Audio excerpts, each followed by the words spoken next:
Om Swastiastu, tabe selamat linguna lantai, salam sujud karena melempang. Perkenalkan, nama saya Lali, saya dari Prodi Pendidikan Seni dan Keagamaan Fakultas Dharma Acarya semester 3 kelas B. Dan di sini saya mau menjelaskan keimanan dan ketakwaan kepada Tuhan menurut penuturan.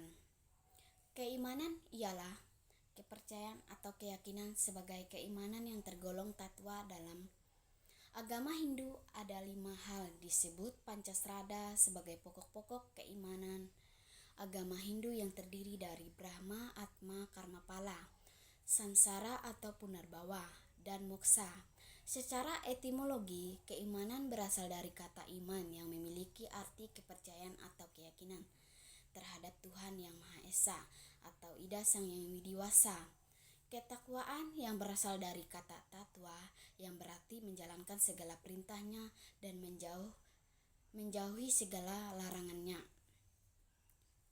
Dalam kehidupan beragama, khususnya agama Hindu yang memiliki suatu pemahaman konsep teologi Hindu yang bersumber dari pada kitab suci Veda dan kitab suci Panaturan. Karena kitab suci sebagai pedoman umat Hindu dalam memperkuatkan keimanan tentang pengetahuan ketuhanan. Agama Hindu mengembangkan ajaran yang sesuai dengan desa, tempat, kala, waktu atau penentuan hari baik atau buruk, dan patra keadaan sosial ekonomi, situasi, dan kondisi. Selain itu, dalam pelaksanaan ajaran agama Hindu juga selalu berpegang pada 3 kerangka dasar agama Hindu, yaitu tatwa, filsafat, etika, tata susila, dan ritual upacara. Ketiga kerangka ini merupakan sebagai dasar bagi setiap umat Hindu dalam usahanya untuk mencapai ketenangan dan ketentraman dalam keyakinannya. Aspek tatwa atau filsafat agama merupakan ini ajaran agama Hindu, sedangkan aspek susila atau etika merupakan pelaksanaan ajaran agama Hindu dalam kehidupan masyarakat sehari-hari. Aspek upacara atau ritual agama merupakan iatnya persembahan atau pengorbanan suci yang tulus ikhlas kehadapan Ida Sang Yang Widiwasa. Ketiga aspek tersebut merupakan suatu kesatuan yang utuh dan tidak dapat dipisah-pisahkan. Karena itu, ketiga kerangka dasar agama tersebut harus dipahami. Ketiga aspek tersebut merupakan suatu kesatuan, yaitu utuh dan tidak dapat dipisah-pisahkan. Karena itu, ketiga kerangka dasar agama tersebut harus dipahami.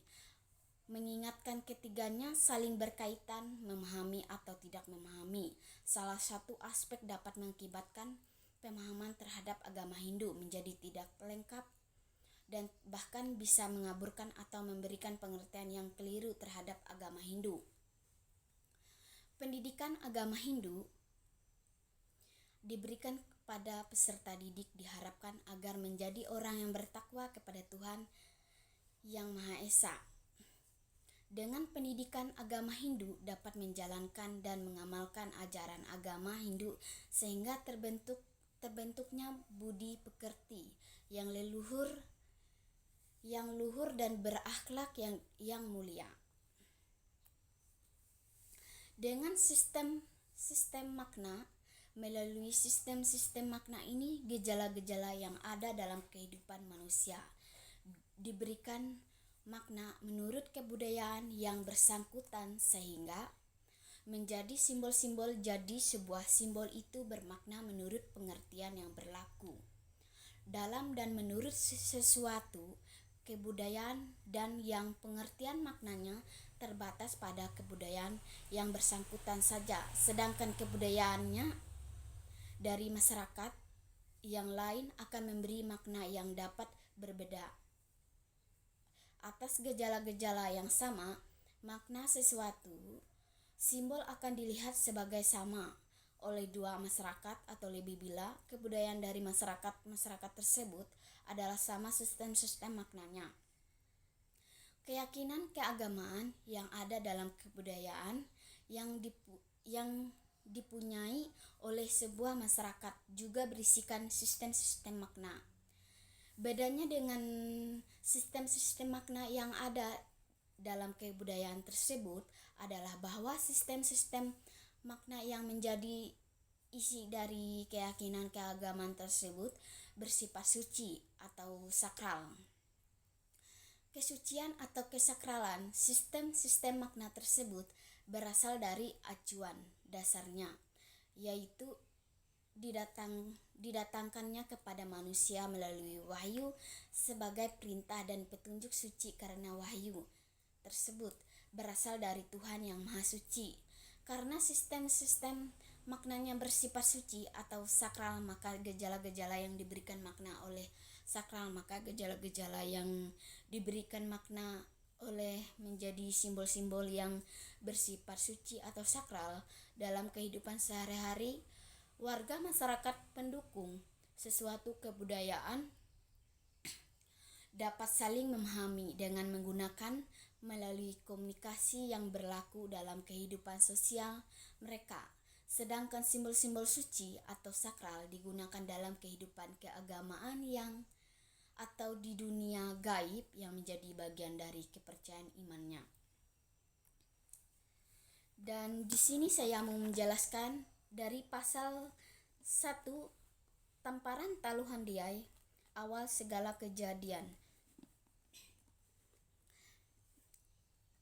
Zaman dahulu kala, permulaan segala masa yang ada, ia adalah awal segala kejadian. Ia yang maha sempurna diliputi oleh kekuatan dan kekuasaannya. Menyatu di dalam keagungan dari kemuliaannya, ia adalah awal segala kejadian, memperlihatkan kebesaran dan kekuasaannya. Ia yang maha sempurna menyatakan keagungan kemuliaannya, dan bersama dengan itu bergetarlah alam semesta laksana. Guntur menggelegar langit, petir dan halilintar menggetar semesta alam.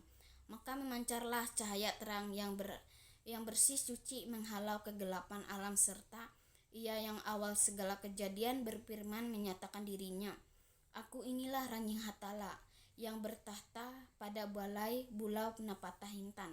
Balai Hintan Napata Bulau dikelilingi tasik melambung bulau laut bepantan Hintan. Aku inilah Ranjing Hatala yang maha kuasa, awal dan akhir segala kejadian, dan cahaya kemuliaanku yang terang, bersih dan suci adalah cahaya kehidupan yang kekal abadi, dan aku disebut ia Hintan Keharingan. Dan di sini saya mau menutupkan dengan Brahma Santi, Om Santi Santi Om Sai.